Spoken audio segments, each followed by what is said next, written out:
Broadcasters would like to derive more value from their archives for enriching daily news production, creating original programming for multi-platform distribution, something we heard a lot about this morning, and generating new revenues from third-party licensing. Several have undertaken large-scale digitization efforts to provide easier access, and some are now exploring new AI tools to more efficiently tag, index, and search for video. Today, our panel of experts will discuss the business opportunities and technical challenges of large-scale media archives. And joining me from my left are Mike Palmer, AVP Advanced Technology Media Management for Sinclair, Devin Armijo, Director of Digital News Integration for Hearst Television, Philippe Petitpont, CEO of Newsbridge, and Ben Ramos, VP Fox Archive Field and Emerging Tech, Fox News. And for the audience, we'd like to make this experience as interactive as possible, so feel free to come forward and ask some questions of our panelists, which we'll do towards the end. I guess I'll start with Devin. As a station group with a long history, how is Hearst Television approaching the challenge of managing its content archive? Yeah, I mean, we really think about our archive, especially our tape one, in an accessibility vision, not only for our editorial staff, our producers and content providers, but also for our community. So a couple of years ago, we embarked on a process where we kind of parachute into a couple of stations at a time and help them digitize their archives in a systematic way. We bring in archival staff that kind of handles not only the physical media, but also the paper data that associates with it. And not only do we focus on digitization, but they also are not only tagging, but kind of looking in a discovery way, making sure they're telling the editorial operations, the promotions operations, and sometimes the sales operations about the opportunities that are there in the archive, things that are sealed in the tapes that folks may know or not know that they had. Okay. And how much of the digitization process would you say is based on human involvement today, and how much of it is strictly automated? It's a wildly human process. When you're dealing with media, physical media that's past the end of life, 40, 50-year-old tapes, your archivists are your hidden gems and really the first line of defense. They're putting tapes through on a daily basis, and really not only they're making so many human decisions up front at the beginning of digitization that helps you with any sort of automation that rolls through afterwards. Now we add some automation processes throughout, things like black detection, but that stuff is all secondary to like those human decisions, those conversations, and like understanding the history of not only the station but the content that's there in your archive. And how far along are you on this journey? What percentage of your archive do you have in a digital form now, and you can search it with a software tool? We're about 20 to 25% there. We've done about 45,000 hours of video since we started this in about 2021. So we're on our way there, but we see some good acceleration coming up. Okay, thanks. Ben, can you talk about the archive process for Fox News and what your goals are? Yep, absolutely. So, ours is very similar.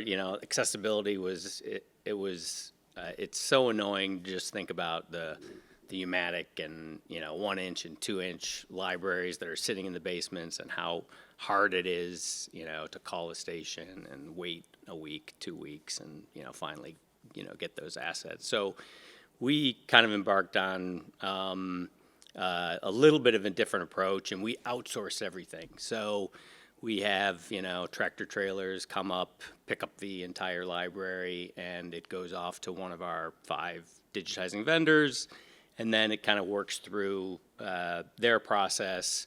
They have like 35 metadata enhancers, watch every frame of it, kind of tag it as they're going through it. Very manual. We haven't got to too many AI ML tools yet. The goal was, one, to preserve all those assets that are not going to play soon. I don't know when soon is. But between the 2-inch, 1-inch, and U-matic libraries, we've seen like 3 to 5% failure rate. So all of those assets are on 1 to 2 pallets right now, kind of waiting for further remediation, maybe baking for 2 weeks, maybe cracking the tape open and cleaning it and rehousing it. So those are kind of TBA, much more expensive processes. We haven't gotten that far yet. But so it was preservation first, and then, as always, return on investment. So we focused on, first effort was 5,000 pneumatic tapes. Let's see if we can find, what do we have in there? What's the failure rate? And can we find ROI? So we found ROI within like 6 months. So that kind of supercharged the process. And then we got to do the rest of the 70,000 pneumatic 2-inch and 1-inch. And then we started dipping into the more expensive 16 millimeter. So that's pretty much where we are today. Now, the kind of older formats you're describing, you refer to them as at-risk content, I guess, when we had a prep call.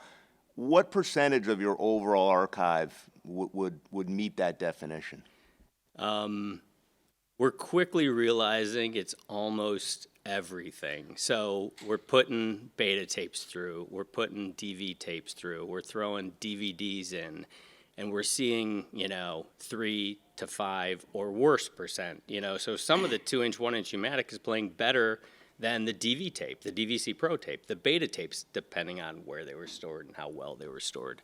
So now it's, we started off calling it at risk, like let's focus on the at risk. It's only this, subset of 100,000 assets, but now it's turning into everything feels a little bit like at risk. So hard drives, kind of at risk too. So it's becoming a much larger amount of media that's truly at risk, I think. And how far along overall would you say you are in the digitization process? Every time we go to a station similar to Devon, until you get there and, roll the tractor trailer up and they open up every door and then they open up another door and it's like, oh, I forgot about this room. There's 18,000 pneumatics in here too. It's like, oh, okay, great. We didn't expect that. But so, we think we're like, 8 or 9% of the way through what we have in terms of videotape and 16 millimeter film and some 35 millimeter film. So we've got a long way to go. Okay, thanks. I saw Mike nodding his head, talking about the hidden tapes. Sinclair's been early in archiving some of your content in the public cloud. I know you talked last year, you have a deal with Anthony Zucker to go through the news archives to try to create some original content for, licensing to third parties or airing on your own stations.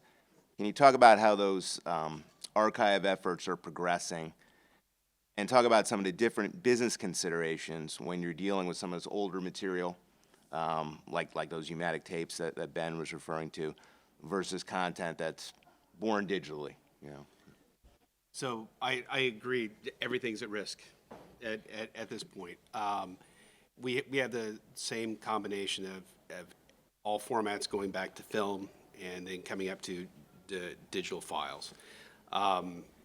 To our best estimation, we have about 23 million assets that are born digital, meaning that they have been archived from a newsroom computer system with the script attached to it. So they have good metadata. We can search across the entire enterprise for that content and then bring it back. We have a further approximately 10 million assets that are sitting on shelves.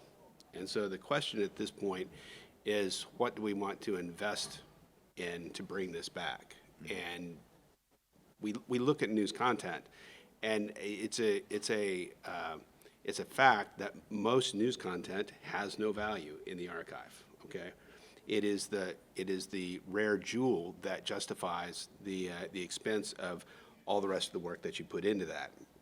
So we're focused right now in trying to determine, to the best of our knowledge, which portions of the archive have the highest probability for containing those jewels, and then go mining in that direction.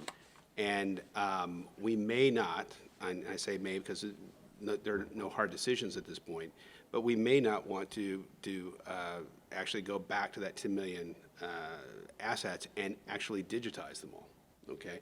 It depends on what we find. Now, one of our vendors is here, and that's Mimnon. They've helped us at a few stations and digitizing the cut sheets and the tape labels and that sort of thing. And we're looking at doing OCR on that, and then doing some AI work to see if we can come up with good descriptions that we can then use to determine what in that tape library we might want to go back and digitize.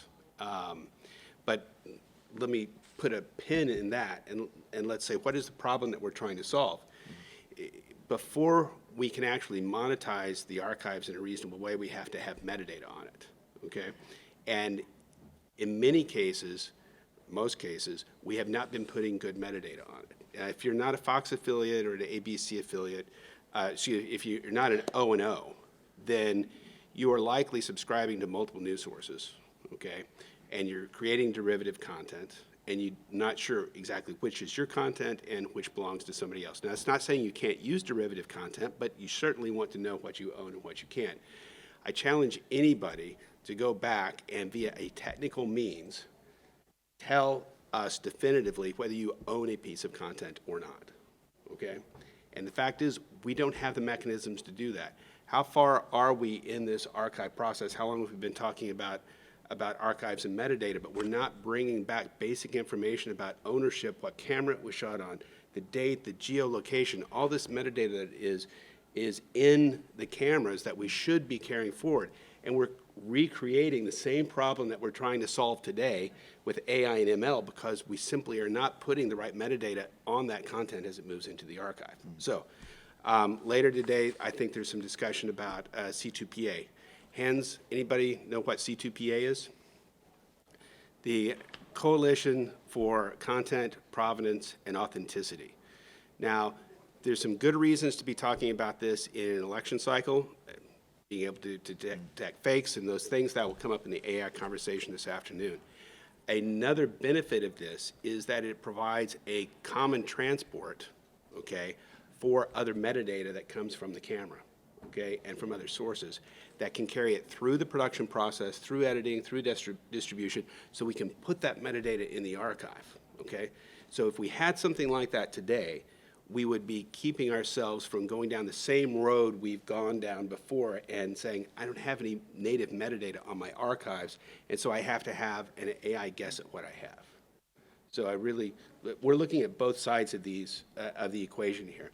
How can we best determine what content has value that we should digitize first, and then what can we do in the future so that our archives have more value because we have definitive metadata associated with it. Right, and if you advance on that goal, you at least solve the problem with digital native content going forward. But it doesn't address that question about, is it worth spending the money to digitize that old stuff? And one of the things you talked about, I think, is just useful in terms of a big group. You talked about there's horizontal search, and then there's vertical search. Mm-hmm. And can you explain to the audience how you think about that, and you know, and if there's any way to streamline that rights determination in either plane, but horizontal being across the stations and vertical in time. So it's critical for us to be able to search across the stations, and we can do that now with the Born digital content. So we can do this broad search for content and find it. But once we found the content, we generally have to do a deeper dive, which means going vertical at the station and talking to the station about that content that we found through the automated means, okay? And say, is this what we think it is? Do we have rights to it? How can we potentially use this on a podcast? Can it be resold? Because those are two different business cases for that. And then a lot of it depends on finding the archivist who has been there that may not be there anymore. Right. Yeah, institutional knowledge which may have left the building. Yeah, that's a constant problem with broadcast technology. Philippe, can you describe how your technology at NewsBridge can maybe help broadcasters solve these challenges in getting the maximum ROI from their archive content? Yeah, so our technology is called MXT1. So this is something we released earlier this year at NAB. And the pain point we're addressing with MXT1 is very clear. Ben said that in like 1,000 hours of archive, there might be 1 or 2%, let's say 3 hours that are hidden gems, but that have a lot of value. So you need to pay to analyze 1,000 hours, but actually there's only maybe 3 or 4 that are relevant. So the problem is current AI, monomodal indexing technology is very expensive. So you don't want to spend like $10 million to index something that might be valuable just for 2 or 3 hours. So we took these problems, it's like we've been working on that this a few years and say, okay, we need to have an AI, and that's what we call video understanding in the academic field, that is able to be very efficient so that it can meet a business reality in terms of pricing. So that with a few dollars the hours, you're able to understand what's inside the content and what's relevant with human-like description.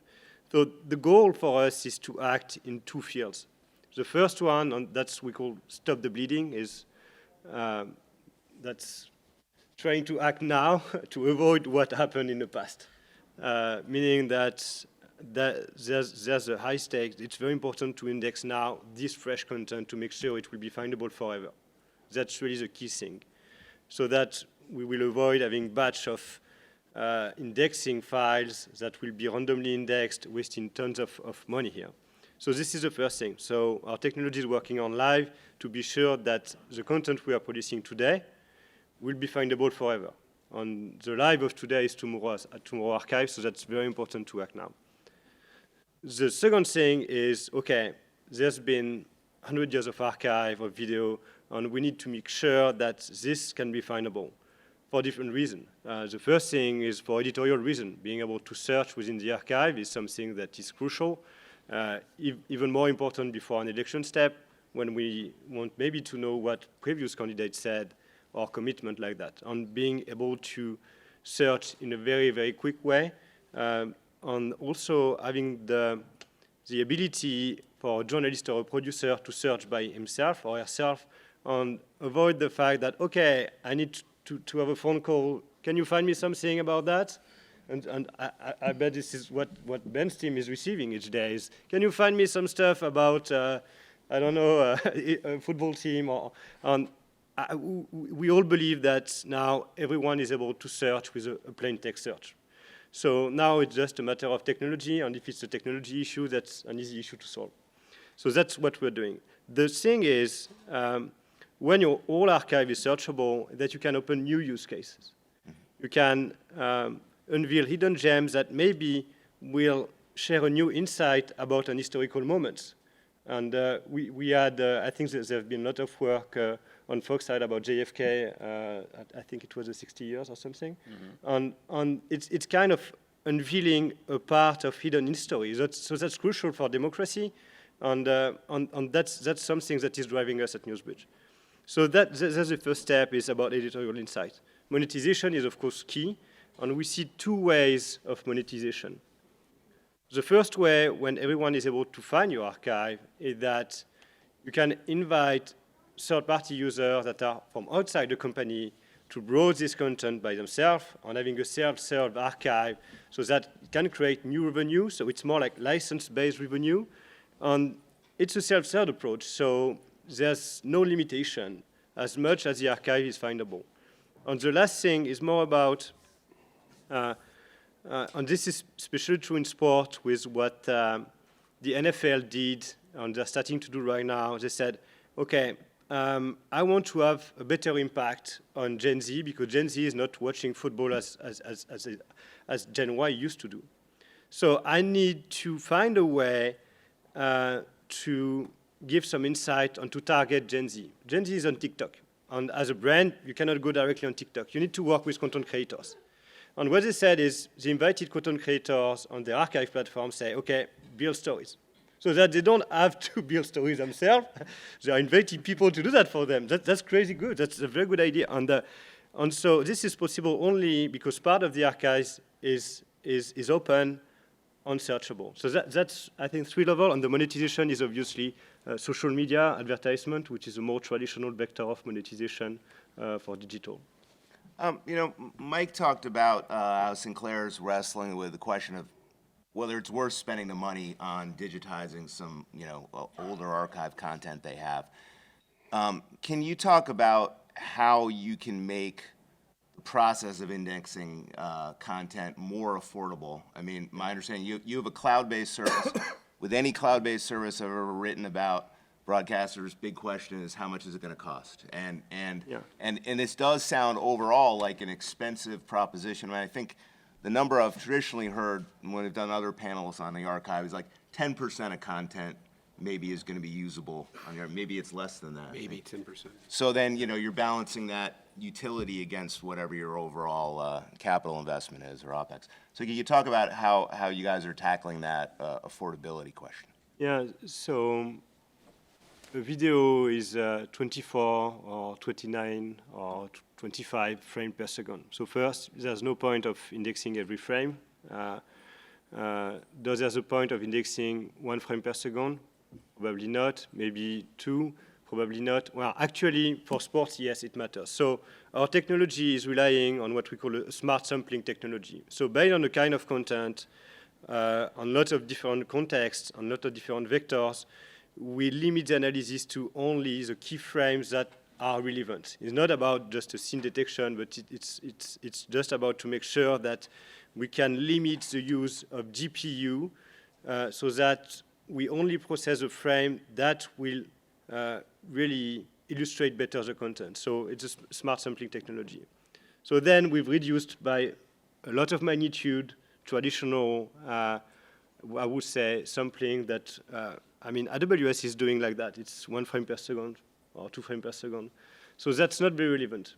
For sports, maybe, but when you have like a talking head like us, for the whole panel, just 1 frame is enough. You don't need like or maybe when I would turn my head, it will be better, but 3 frames is enough. So that you can divide by like 40 the amount of energy you need to do that. In the cloud, energy is what you're paying for. So this is the first thing. Then the second thing was, okay, I want to have technologies that can describe scene like humans. Because actually, loggers used to write human sentences. And so all the systems have been designed to work like that. So one thing was to say, okay, we don't want to have jumble of tags anymore, because jumble of tags is like creating a lot of noise. We want to make sure that the video is described like human used to do. And we work with lots of loggers to be sure that the description can be very similar. And what we are doing here is we are doing a multimodal fusion to make sure that we can have all the things we are detecting in the picture and in the audio, and then deduce a human-like description. That's basically what a human is doing. I'm listening to a content, I'm seeing what's important here, and then I deliver a description. So multimodal, smart subsampling, and human description, and that makes the cost way more affordable than any other AI technology, so that it's ready to analyze millions of hours of content, meeting business reality. Okay. So, something I'll point out is Sinclair is not a customer of NewsBridge at this time, but when we talked to them, I was very very interested because they had arrived before we did at the same place that we were, and that was, you don't need to look at every frame of video, okay? You don't need to do some of these massive tagging things for every frame of video. Some of these AI models will create pages and pages of metadata for each frame of video, and that is not appropriate for news. Less in some cases, and probably this case is better. I'm sure the cloud platforms would be happy to have you process it at that depth. Exactly, and sometimes that's their first response is, look at all this metadata we can bring back for each frame of video, and that may be interesting for some film and special effects things that people may be doing. Probably not appropriate, definitely not cost-effective for news. Okay. Ben, you were talking about, I guess, a team of 30 people. I think they were called engines, but they were people, young people going through and logging that you're using. I know Fox Sports also did its own complex archive project with Google, specifically aimed at highlights. have you been able to benefit from that with what you're doing for Fox? Yeah, so they gave me access to that, and I've been playing with it for about 6 months. And yeah, it's based on Google, YouTube, ML, and the search is pretty much just like YouTube. So I've benefited from it because Coach Prime is on Amazon right now, and they've been looking for anything Dion and anything Colorado related. So, I've been testing it in that way, looking for, Shedeur Sanders takes off helmet, and there's 2 modes. You can either search the human metadata enhanced or the YouTube metadata enhanced or Google. And it's coming up with, the results are great. And I'm looking for like Deion Sanders on big noon stage. And, you do have to kind of facet, search down to, I'm looking for Fox content. I'm looking for specifically the day of that game, and that helps as well. But for sure, I'm looking for Shedeur and Dion in the same shot, so I'm typing those things just like normal, and it's coming up with results. So it's definitely working. It's a massive, massive, massive archive. It's huge. They have, I think, I don't know, maybe they've got a lot of content in there, so it would be really, really hard to search otherwise. The human metadata enhanced is great too, but in some cases when you're looking for that thing, Colorado flag flying slow-mo, that's not necessarily something that it's in a shot probably, and it comes up. So a lot of flags come up, but it comes up too. So yeah, I've been having good results with that. And to your point about, AI/ML, so when my, AI/ML proof of concept budget was slashed, I kind of backed into it and focused on the least expensive, speech to text and OCR. So we ran those ourselves. And usually when there's an anchor or reporter talking about something, it relates to the video that's covering that. So that's been a really good way for us inexpensively to find most of what we need, but it's not 100% of the way there. It's not as good as NewsBridge, but it's an economical first step for us. I mean, is the goal, 'cause I did hear one of your colleagues from Fox Sports talking about this at, I guess at Devon Croft in the spring, and the whole problem you're trying to solve is that you actually get a snippet of something that's relevant to your search versus just getting the whole file and then having to look through it for hours, or at least, it sounds like you're past that at this point. So the sports MAM is very impressive, and it does exactly that. So when I do look for Shedeur Sanders taking off his helmet, it could be a 3-hour clip of the entire game, but they show me the thumbnail of that moment in time, a few seconds before it. I hit play, and then he takes off his helmet. So, and they auto clip that as well. So you can auto clip that, I don't know what it is, 30 seconds or 60 seconds. So you could just go in there, yes, I want that clip, really quick, put it into a cart, and then you can push it off to wherever you need to push it off to. But there's a lot of the UI is really, really, really important. And, no UI is perfect, but this UI is very good, very NewsBridge-like, actually. Not to put you on the spot too much, Ben, but one of the first things you said is we started our project, we wanted to make sure we got good ROI. We did get good ROI, so we continue. So how do you measure, for what you're doing, how do you measure ROI on your archive effort?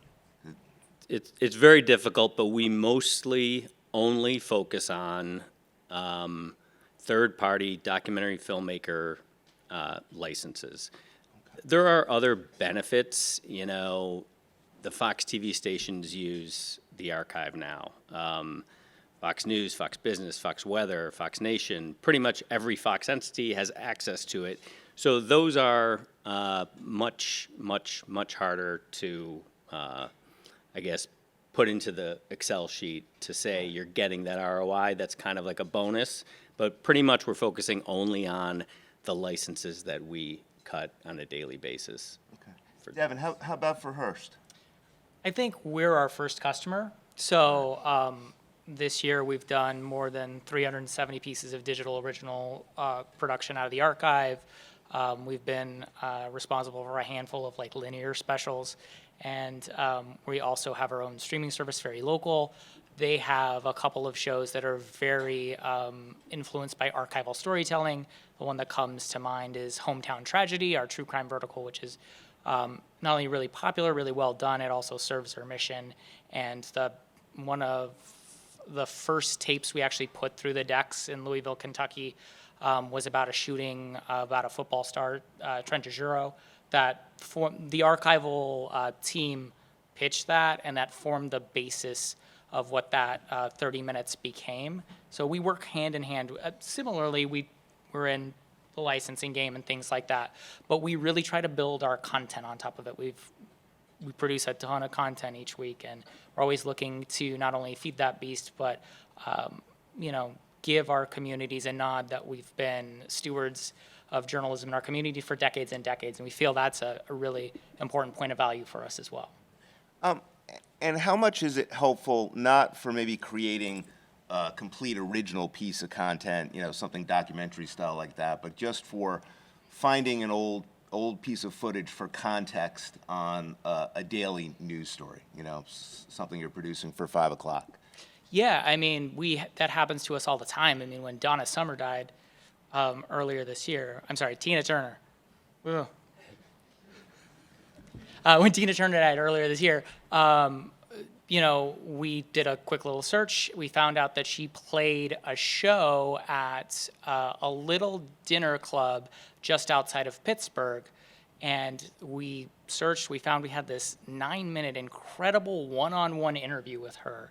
And again, it formed the basis of a digital piece. It formed a package at 10 and 11. It was a really great point of difference.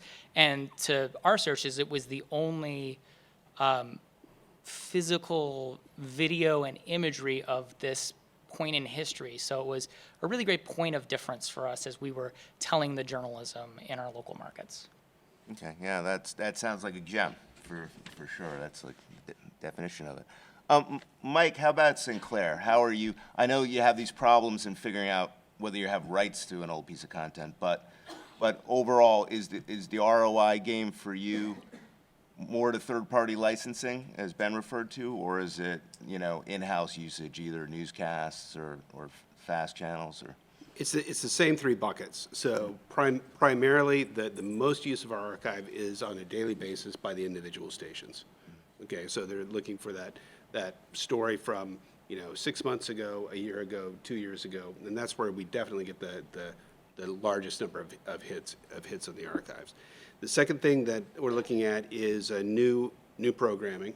So the documentaries, the podcasts, that sort of thing.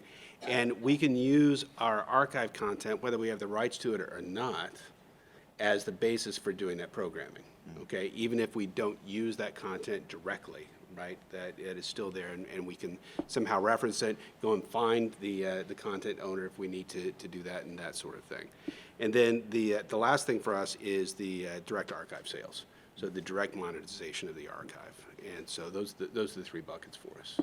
Okay, and is that third piece, is that a pretty nascent business for you, or? Actually, we began investing in that directly about 2 years ago, and we've been pleasantly surprised by the amount of revenue that's been coming across that, because that immediately showed us that we could pull revenue from the archive. Okay. Thanks. Philippe, your customers today, where are they getting the most ROI right now from the archive? Is it that internal usage, from a journalist perspective, or something in between? So we are in media and sports. So for sports, the main ROI is mostly for sponsors. So they have a sponsor experience, and they want to be able to share these important moments with the sponsors. And that's how they are generating revenue. So it can be applied also for news, but sponsoring news is not similar to sports, so it's not a big business, I believe. Most of the time is split it for media between internal usage and third-party licensing, I would say. But the thing is, one metric they are looking at is the time taken to build a story. We have thousands of users worldwide, and the 90% of the search query is here to build new content, to create new content. And well, building a new story is what, 2-4 hours process, something like that? Sometimes longer for longer content. 50% of this time is taken to source content, to find the good pieces of brushes that will help telling the story, sharing the good insight. And this is too long. So what they are measuring is the time taken now for editors to build their story and say, okay, I want my holy grail metric is to say, I want to save 70% of time building new stories. And that's even more true when you are a content creator working on social media, because you don't have 4 hours to build a video. You want to go even faster.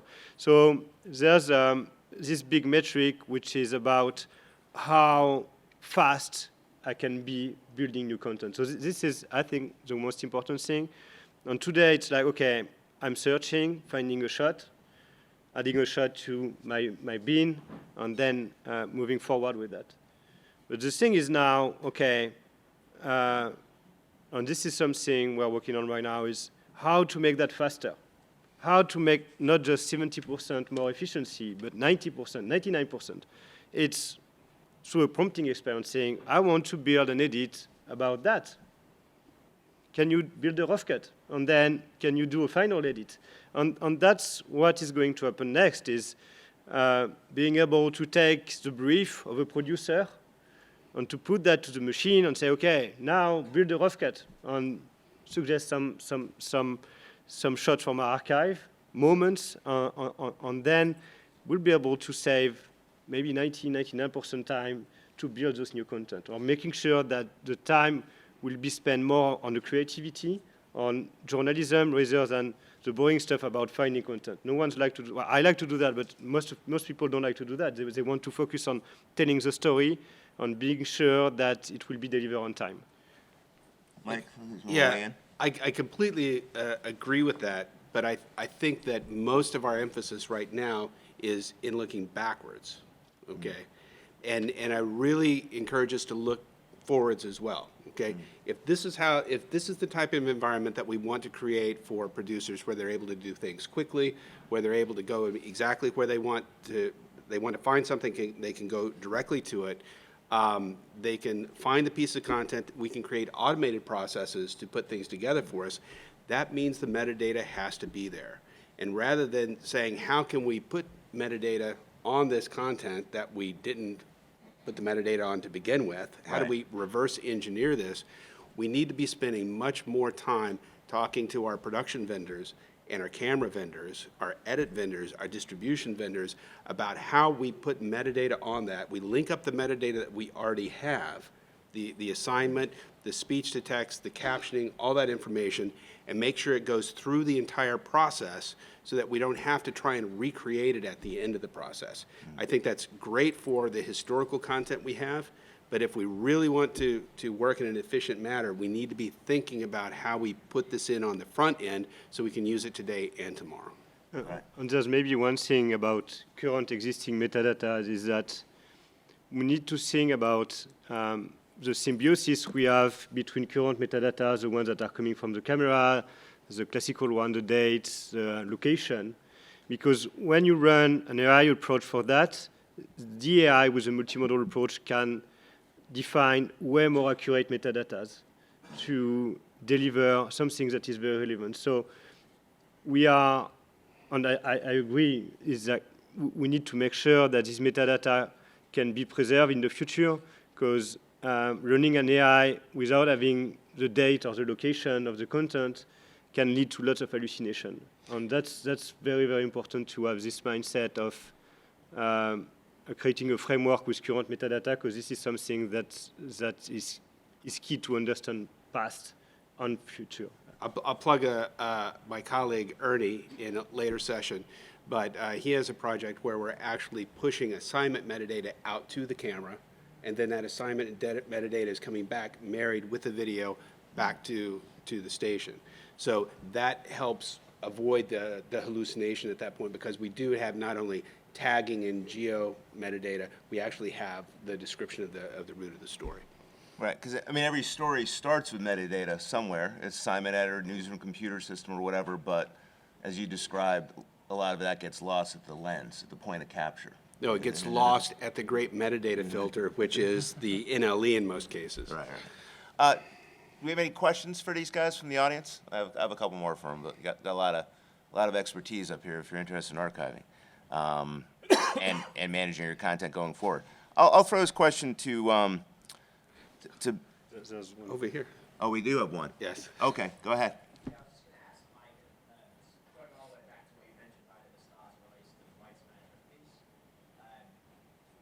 Does that information actually exist as just a challenge syncing it up, like a data aggregation thing and syncing it up along the video, or is it purely that like you can't find that information anywhere as it relates to the rights? Did everyone hear that? John was just asking if that rights management data that Mike was referring to, if it actually exists, or it's just a question of getting it and syncing it. So to be clear, we're not talking about rights management information as one would think about rights management for sports or anything else. We're really talking about where did the content come from, and then inferring from that who owned the content.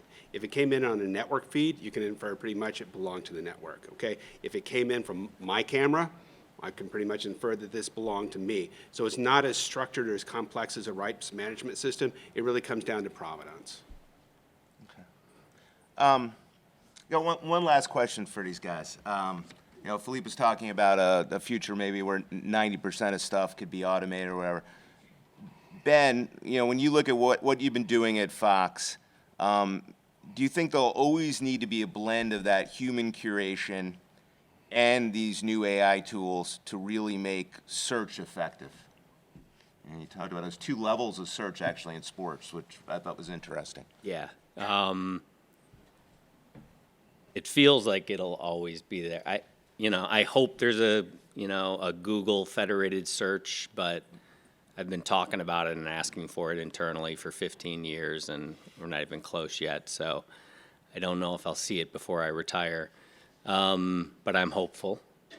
We're close. We're close. It's really about getting it all in one place. But we haven't. Like I said, we've only digitized 8% of our archive so far, and I feel like at our current rate, it's going to take us 10 to 15 years just to get there, right? And then at that time, I feel like everything will be in quote unquote one searchable place. So soon, yeah. Devin, what's your take? I think that search is really interesting, but it presupposes that you need to know what you're looking for, right? I think we're going to reach a point where you can call for what you need pretty quickly and get it there. I'm really excited about the frontier of these technologies, making connections inside of the archive that you wouldn't even think of, helping bring out new content verticals, making associations that we wouldn't. And so it's almost another different type of pitch to you. And that's where the editorial people come in, and that's where your human staff comes to evaluate these things and build new content, new products on top of that. Because I think that's the exponential way of thinking that our brains just don't process that way, that can really be an exciting new frontier. Because I think, yes, it's going to take us a long time to all get our content all digitized, but once it's there forever, and we can build stories on top of it it's not like a one-shot deal for decades and decades on top of it. And finding new ways to analyze this content is really, I think, opens up the door, because there's so many. I know we've all talked about like the rare hidden gems. But there's so much content out there, so many great stories that deserve a retelling and would just be exciting for audiences, especially like in our case, local audiences. I think I'm about to get pulled. We're out of time. Well, hey, I really appreciate panelists' comments. I've certainly learned a lot. Hope you did too. And thanks again. Thanks, Glenn.